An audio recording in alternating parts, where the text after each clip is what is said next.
You're listening to the second season of the Study Podcast with Dr. Paul Wegner on Genesis. I'm your host, Tyler Sanders, and I'm here with Dr. Paul Wegner, and he's going to give us the Hebrew words of the day. Yeah, We've been doing more than one. Yeah, now we got two of them. Yeah. So, this is the first one. In Genesis 32, verse 1, it says, "Now Jacob went on his way, and the angels of God met him. Jacob said when he saw them, 'This is God's camp.' So he named the place Menahaim." Now, look, I don't know if you can tell, but it has a dual ending on that, which would mean two camps, literally. So I'm wondering if there were actually two angels, because otherwise I got no idea. Why would he just say two camps? He said these are God's camps. So I'm assuming it's linking up with how many angels were there. That's an interesting idea. Yeah. And I'm not actually sure what was going on when the angels of God met him, if they were encouraging him and stuff like that. If so, then I could see why he'd be ready for seeing Esau, because the angels of God have already come and encouraged him. Supporting kind of. Yeah, sure. Okay, that's the first one. Okay. And I'm assuming there must have been two angels, though I could be wrong on that. Yeah. All right, the other one is Panim. And now let's look at this. And Jacob asked him and said, "Please tell me your name." And he said, "Why do you ask my name?" And he blessed him there. So Jacob named the place Penaim, for he said, "I have seen God face to face, yet my life has been preserved."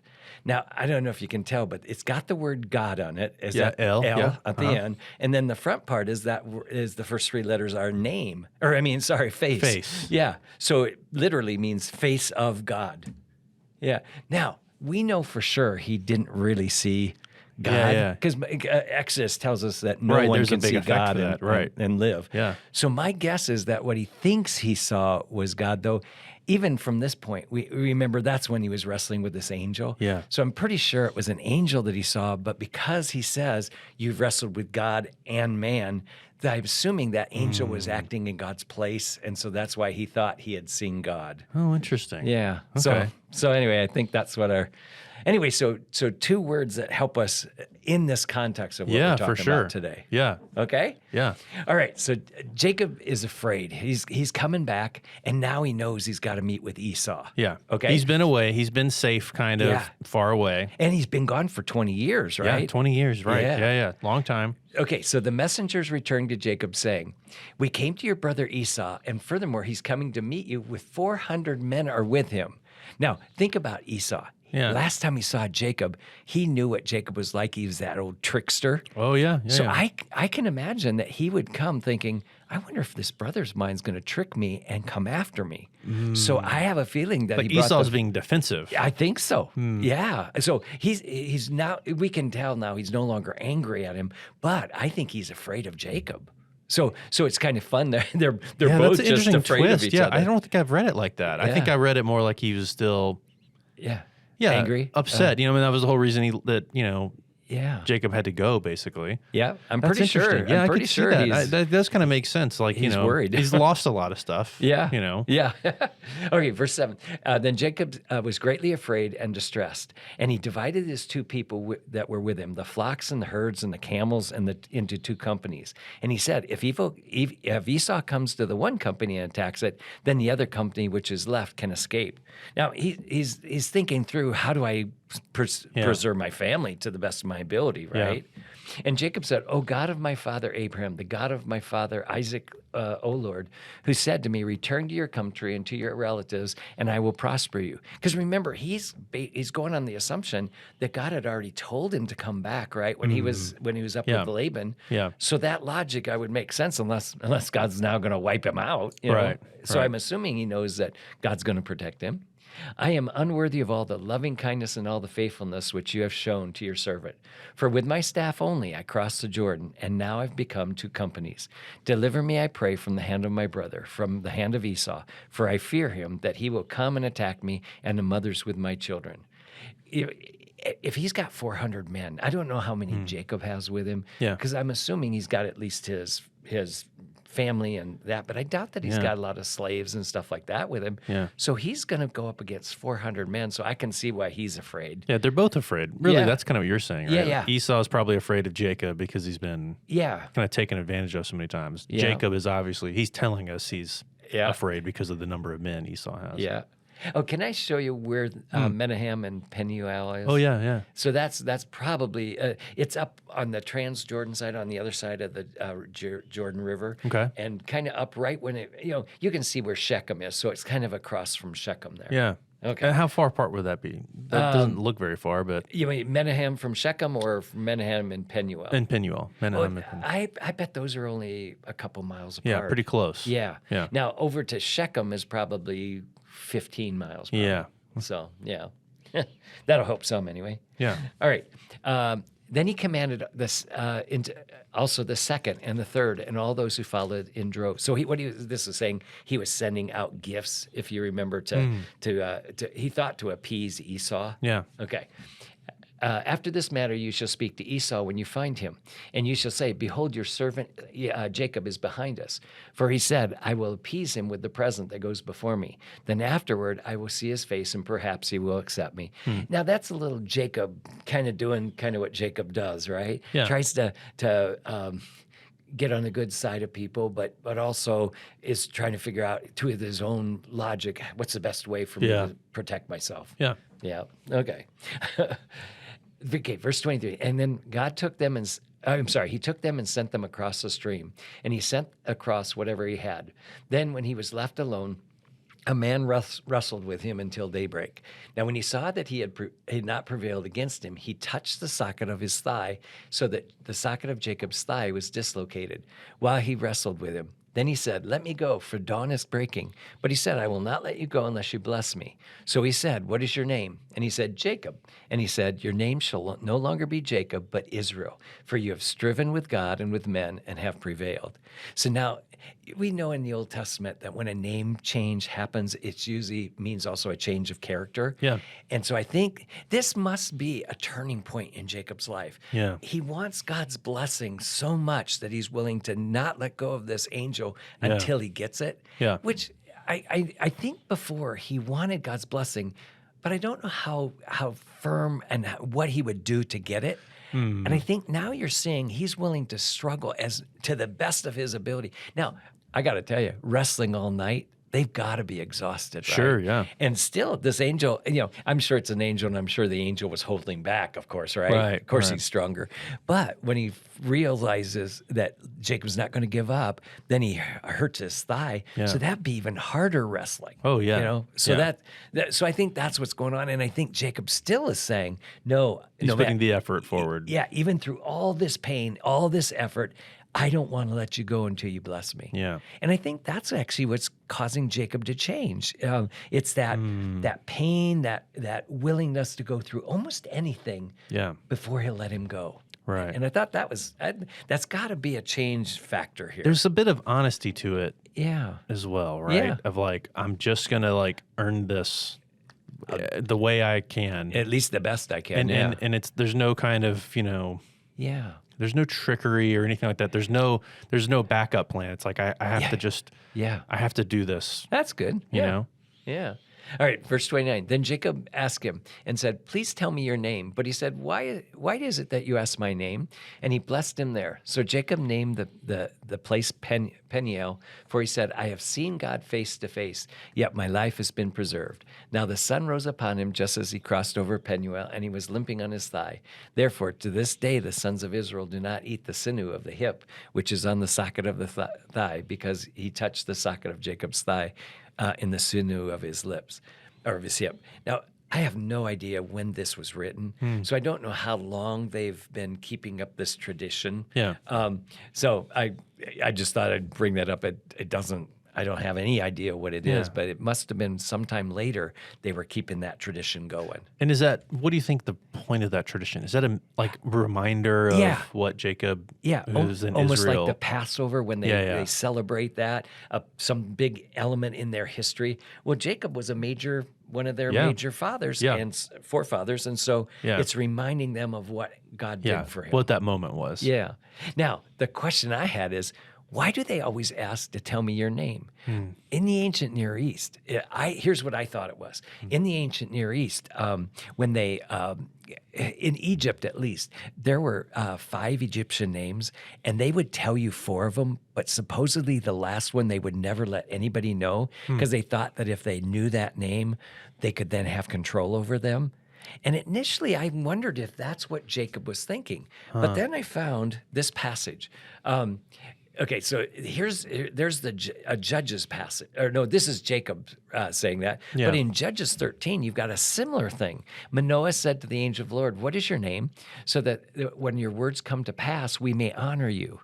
So I'm wondering if that's what it was. The angel of the Lord said to him, "Why do you ask my name, seeing it is wonderful?" So I'm thinking that maybe Jacob was asking his name so that he could kind of honor or bless him when it actually happened. Yeah. I think because these are both angels, they don't want to take any credit for themselves. Yeah. So they're thinking, you don't need to know my name. You know that God is here working with you. Yeah. And I think that's what Jacob certainly got out of it. Yeah. And I think that's what Manoah got out of it too. Right. So I think it makes more sense now that they were thinking, oh, then we'll bless them. And both angels are thinking, no, you don't do that. We're the emissary. Yeah. Yeah. So I thought, oh, that helps me. So I actually think that probably makes some sense. That makes a lot of sense to me, actually. Yeah. All right. The name change suggests that Jacob was a different person. And it appears that Jacob really did want God's blessing, and he was willing to fight for it. What was God trying to teach him, I assume, was that he would not be able to do it on his own. And even though he can struggle and all that, I assume that's why he even went the step further and even harmed his thigh. Yeah. So I guess that was to see if Jacob would, when he was in his most pain possible, would he then give up? And the answer was no. He was still going to keep hanging on. Yeah. So I'm assuming that even with his own weaknesses, he was still saying, no, God, I need you. I can't do this on my own. Well, and I kind of can see in this too. I mean, it's hard to tell because I haven't looked at the Hebrew of this, so maybe you can tell me. Yeah. But the word touch, he just touches him. It seems very like there's not much force. Yeah. So there in my mind, there's a sense in this wrestling and this fight of like, okay, they've been struggling together for a long time, but like here's an expression of power. Like I'm really not that tired. With a touch, I can kind of knock you out almost. Yeah. And there's this sense of like you're not gonna win this. Like you're fighting super hard, but like you kind of can't overcome this, which I think would reflect that idea of like, you can't do this on your own. Like you're not going to be able to work your way through this. Yeah. Yeah. I think that's part of what's going on there. Yeah. Good. All right. So that's that part.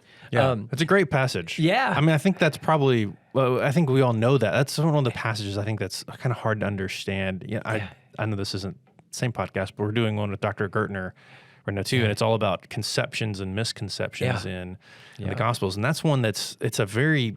I feel like the narrative of that story is very engaging. A lot of Christians know this; they have that imagery in their head, but it's a tough one to pick apart, I think. And I think now we see that it was a crucial step in Jacob's life. Right. Yeah. Yeah. Okay, then verse 9.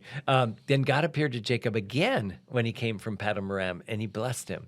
And God said to him, your name is Jacob. You shall no longer be called Jacob, but Israel will be your name. Thus he called him Israel. Mm-hmm. God also said to him, I am God Almighty. Be fruitful and multiply. A nation and a company of nations shall come from you, and kings shall come forth from you. Now, this is later. This is several chapters later. Yeah. And God has to remind him that his name is no longer Jacob, but it's Israel. And I'm wondering if that's almost like a chastening.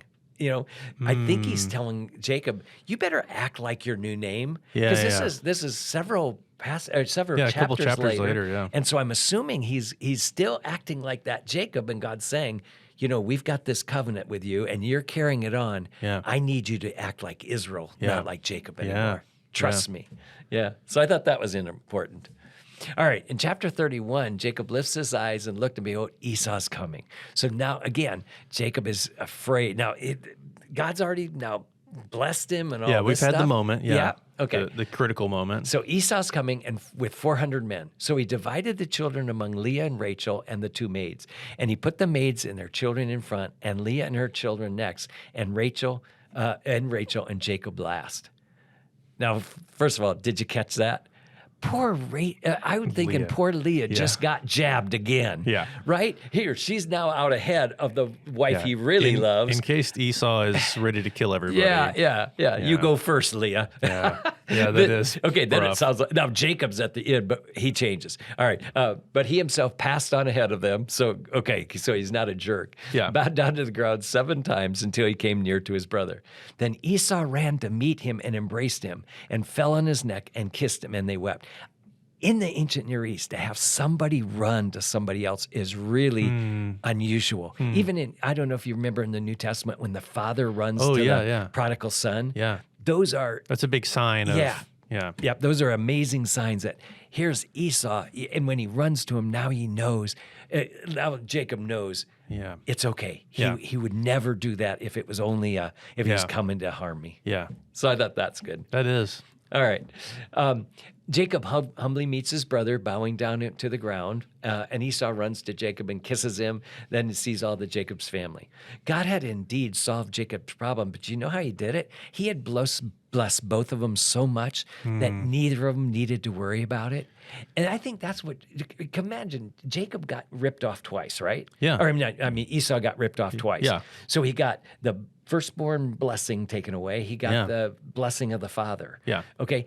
Or the firstborn right, we'll call it, and then the blessing of the father. But I assume the whole reason you want those is because the blessing would give you things that would make your family stronger and better. And all you that. get the responsibility, but you're inheriting the... But now, if you look, Esau now has more. He actually says to him, "I've got more than I need." Yeah. And Jacob obviously at this point had more than he had to worry about. So I think that God solved the problem by making sure they both were so well provided for that they knew they were being blessed by God, and it didn't even matter. Yeah. So I think that's how God solved this problem. Yeah. So I thought that was helpful. Yeah. All right. He definitely had gotten over his anger. There's no doubt about that. For sure, yeah. And Jacob had changed too. Yeah. You know, you wouldn't expect the Jacob from earlier to bow down, I think. Yeah. And, okay, that's true too. Maybe have that kind of honest humility. Yeah. And both of them were blessed specifically by God, because Jacob also, he misspoke a second earlier, but it was actually true. He got taken advantage of a lot, but still, God blessed him through that. Yeah. Yeah. I'm wondering if when he's bowing down, it's to appease Esau again. Sure, yeah. I'm almost sure part of that is that. Yeah. But you're right. He could have come in a totally different way, and he doesn't. Yeah. Okay. All right. Esau does not need the presents, for they both brothers have been blessed. Okay. Yeah. Esau says, "I've got plenty, my brother. Let what you have be your own." And Jacob says, "No, please. If I have found favor in your sight, then take the present from my hand. For I see your face as one who sees the face of God." I think what he meant is that by seeing Jacob and that Jacob was no longer angry, he knew that God had blessed Jacob now, because he was so worried that he was going to be killed by Esau. Right. And now when he sees his face, he knows that he's not angry, and that God has actually blessed them both and healed the relationship. Yeah. So I think that's what he means when he says that. Yeah. "And you have received me favor, please. Please take my gift, which has been brought to you, because God has dwelt graciously with me, and because I have plenty." Thus he urged him, and he took it. I assume that if Esau would have not taken the gift, in the ancient Near East, it's almost like an embarrassment to reject a gift from somebody. So Right. I'm assuming at that point it was almost an honor thing Yeah, that yeah. he would accect the gift, even though he doesn't need it. Yeah. So okay, I thought that was good. All right, Jacob lives in Sukkoth and then goes to Shechem. Let's read this. "And Esau said, 'Let us take your journey and go, and I will go before you.' But he said to him, 'My Lord knows that the children are frail, and that the flocks and the herds which are nursing are a care to me. And if they are driven hard even one day, all the flocks will die. Please let my Lord pass on before his servant, and I will proceed at my leisure, according to the pace of the cattle that are before me, and according to the pace of the children, until I come to my Lord at Seir.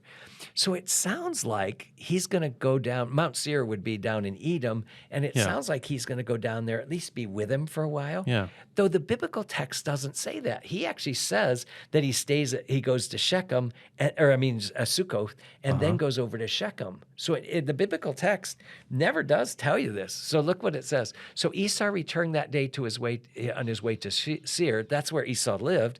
And Jacob journeyed to Sukkoth and built for himself a house and made booths for his livestock and a place and the place named Sukkoth. Now Jacob came safely to the city of Shechem, which is in the land of Canaan, which he came from Paddan Moran and camped before the city. So the biblical text never ever says that he goes down to Seir to where be with him. Esau was. Yeah, Wow. It's very possible that the text is just condensed and that actually happened. Because And maybe this is like a happening later, or a shortening of it, and Yeah. so it just dropped out some stuff. Yeah. I'm thinking that's probably what happened because I think it would have been a real embarrassment if Jacob had not come down and at least been with Esau for a while. Yeah. So Yeah, I could see that. yeah. So that's what I'm thinking happened. All right. Now we've got Dinah's rape. And this is an interesting thing. Let's look through it. Now Dinah, the daughter of Leah, whom she had borne to Jacob, went to visit the daughters of the land. And Shechem, the son of Hamor the Hivite, the prince of the land, saw her, and he took her and lay with her by force. He was deeply attracted to Dinah, the daughter of Jacob, and he loved the girl and spoke tenderly to her. Now, at that point, I've actually heard commentators say that it was Dinah's fault. Because they were supposed to stay in the tents and were not supposed to go down. But to go down to visit the daughters of the land sounds, in my mind, perfectly legitimate, and I don't see any problem with that. And remember, we know that when which one was it? Rachel was the shepherdess. She would go out to take care of the sheep and stuff. So I don't see that as being something really, really wrong. Right. What is clearly wrong is what Shechem, the son of Hamor, does to her. Yeah. Okay. And that's what rape would sound like. The Hebrew way to explain that would be he lay with her by force. But with force. Yeah, That's the terminology would normally be used. Yeah.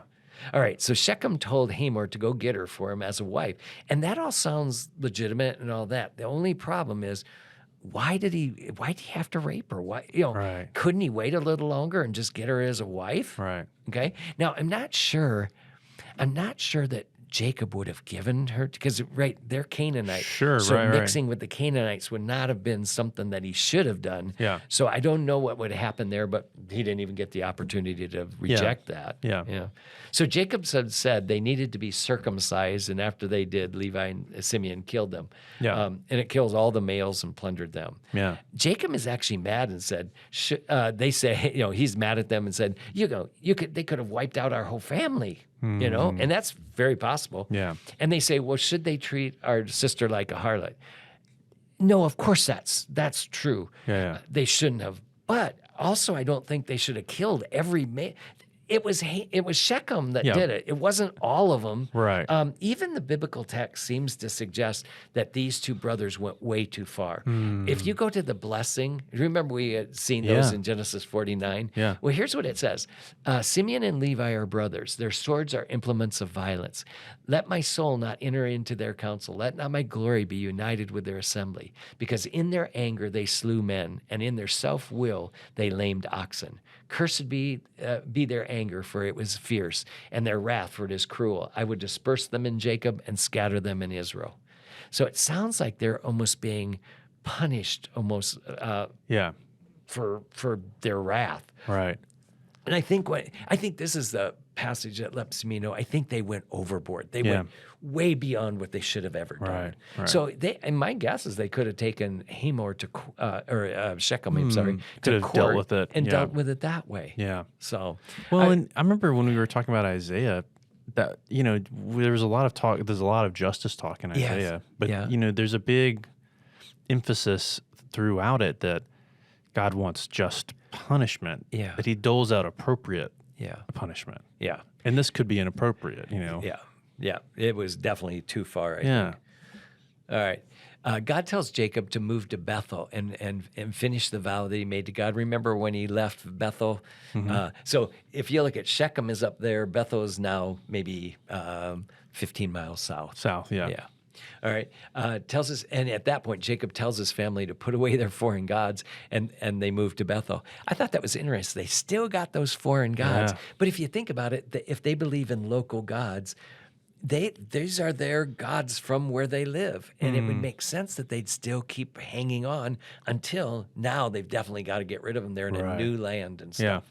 Okay, God had protected them on the way. In fact, it says in the passage that God made them these nations fear so that they didn't follow Jacob. And Right. so I thought that was helpful. God's still protecting them. Yeah. Jacob built an altar there, and God appeared to him and blessed him. And then that's where he changes his name to Israel again. That's that second. Yeah, that's that second one. Yeah. Yeah. Rachel dies on the way to Bethlehem, giving birth to Benjamin. Now he's got all 12 of his sons. They're all there, yeah. All right. Here's 35:1. And God said to Jacob, rise and go up to Bethel and live there, and make an altar there to the God who appeared to you when you fled from your brother Esau. And Jacob said to his household, and then now he's going to tell him, put away all these foreign gods. Yeah. Oh, and even, I thought it was interesting, purify yourself and change your garments. So I'm assuming what that's saying, okay, you're going to meet with this God now. Get prepared for that. Yeah. So I've always wondered if that's where your Sunday best came in, where where people saw this passage and thought, well, when you're meeting with God, maybe you should be presentable and be dressed like it. I just thought it was funny. Yeah. All right. And let us arise and go to Bethel, and I will make an altar there to God, who has answered me on the day of my distress and has been with me wherever I've gone. That part was obvious, wasn't it? When he was up with Laban, it almost immediately you could tell that he was being blessed by God because all the wealth and stuff that was coming to Laban because of what Jacob was doing. Yeah. So he saw that. So they gave Jacob all the foreign gods which they had and the rings which were in their ears. I'm assuming those rings are going to be symbols for their foreign gods and stuff. Yeah, it's related to the religious practice. And Jacob hid them under the oak, which is near Shechem. So if you want to go get some antiquities, that would probably be the place to go find them. Yeah. And they journeyed there, and there was great terror upon the cities which were around them, and they did not pursue the sons of Israel or Jacob. I think that's telling us now that God's protecting them as they left. Yeah.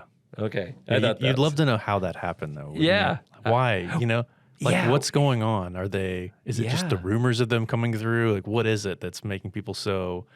Yeah. Or is it just God putting this emotion? I mean, that's one I wish I knew more. Yeah, I have no idea. Yeah. It is a great terror. So that whatever it was, they were afraid to and they're come after protected. them. Yeah. All right. So here's our conclusion. Okay. God uses fear to change us in building faith. And I think you saw that in Jacob many times. Even when Laban was doing stuff to Jacob, I'm assuming there's times he could have been afraid. Sure. And God had blessed him. But the time I really saw was when he was coming to meet Esau. Yeah. And that fear now forces him to rely totally on God. Yeah. And I've actually been there. I mean, I know what that's like to be afraid and wonder, Yeah. is God going to provide for us and not? Yeah. So I think that's one of God's strongest tools that he uses. I wished he didn't have to, but I'm afraid he does. Yeah. On almost all of us. Yeah. So, all right. Jacob really wants God's blessing and won't let that angel go until he blesses him. So that was really important. Oh, yeah. And a major change in Jacob's life, I think. Yeah. God protects Jacob, even we just saw it just now. Yeah, too. all the way to the end. Yeah. Dinah's rape was wrong, no doubt about that. But Simeon and Levi overcompensated by killing all of the Hivites, or the male Hivites. Yeah. And I think we see the anger in that one really causes people to do some really nasty things. Yeah. That didn't need to be done. Yeah. Yeah. And they'll suffer for that later. Yeah. Yeah. God has to step in to protect Jacob and his family multiple times. And so he did it up with Levi and, I'm sorry, when he was up in Laban and does it all the way through. Yeah. So I thought that was good. And then Jacob finally kept his part of the vow. Remember, his part was, I'll give you 1/10 of everything I have and your God will be my God. Right. When they are taking off their idols and stuff like that, and then when they're changing their clothes, that was a major change in their lives. And they're now saying, okay, now we are serving God. We're putting this stuff off. Yeah. I thought that was really good. And maybe it's just a real good picture of people when they change their clothes. Sure, yeah. It's a good picture for them that this is a new element in their life. Yeah, yeah. Yeah. So I thought that was some of the things I thought were really helpful today. Oh, yeah. Yeah, I love this. This is one of my favorite sections of Genesis. I think as you get further in Genesis, the narrative is a little more. I think it's a little bit easier for us to follow, kind of the Western mindset. There's a little bit more. It moves at a little different pace and stuff. This has always been one of my favorite sections. Yeah. Okay, thank you so much for your time. Thank you. Bye-bye.